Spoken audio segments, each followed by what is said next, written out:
Situé dans deux pays ouest-africains, le Bénin et le Togo, le fleuve Mono forme une région avec une diversité d'écosystèmes unique.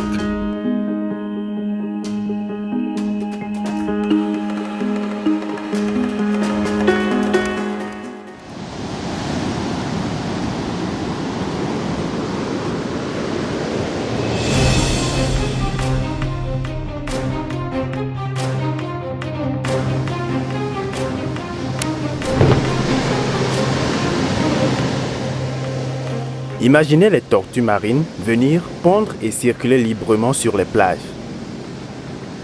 Imaginez les baleines venir donner naissance à leurs bébés proches de nos côtes et y rester 3 à 4 mois à jouer et à offrir des spectacles. Imaginez l'attrait que cela pourrait constituer pour l'océan Atlantique et ses plages sablonneuses. De l'étape de cette imagination à la concrétisation, il n'y a qu'un seul pas. La sécurisation de ces sanctuaires et la création d'aires marines protégées.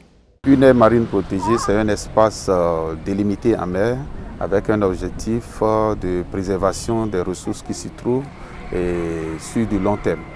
Et ailleurs, nous avons des parcs et autres en milieu naturel ou en milieu forestier ou de savane.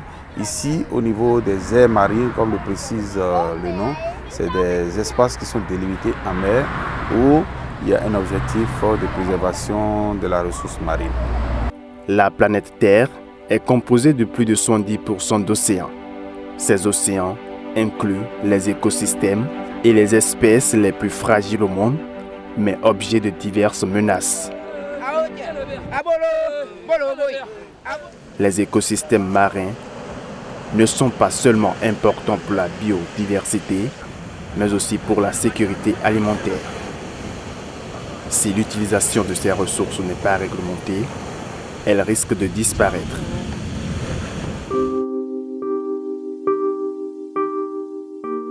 La réserve de biosphère transfrontière du Mono a déjà en son sein une aire marine protégée.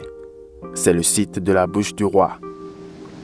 La création de cette première aire marine protégée au Bénin a nécessité la conjugaison efficace des compétences nationales, régionales et locales.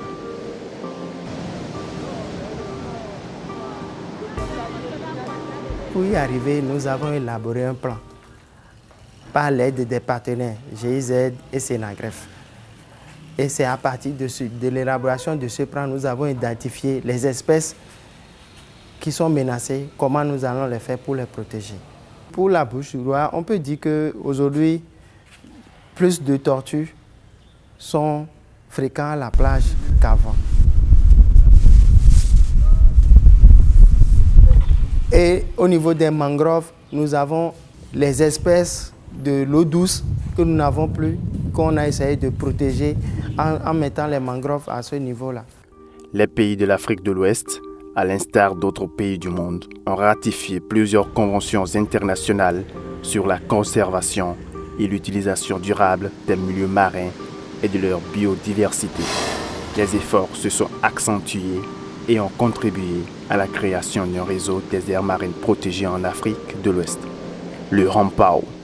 Ce réseau-là, c'est pour permettre aux pays côtiers, à quelques pays, puisque aujourd'hui il y a 32 pays qui font partie, c'est-à-dire 32 aires marines protégées. Donc depuis la Mauritanie jusqu'au Sierra Leone.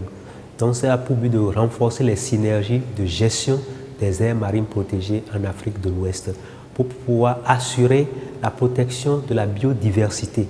Donc les étapes suivantes pour le Bénin et le Togo, c'est de pouvoir vraiment travailler ensemble et faire le processus jusqu'à aller à identifier cette aire-là et concrétiser vraiment la désignation pour que les deux gouvernements puissent s'asseoir et prendre un acte de désignation de cette aire marine transfrontalière. Les objectifs pour le développement durable ODD recommandent que d'ici 2020, les États préservent au moins 10% des zones marines et côtières, conformément au droit international et national. Le Bénin et le Togo y ont un grand intérêt, pas seulement pour sécuriser les ressources de pêche, mais aussi pour promouvoir le tourisme. Les sorties en mer pour observer les baleines peuvent attirer des milliers de personnes chaque année.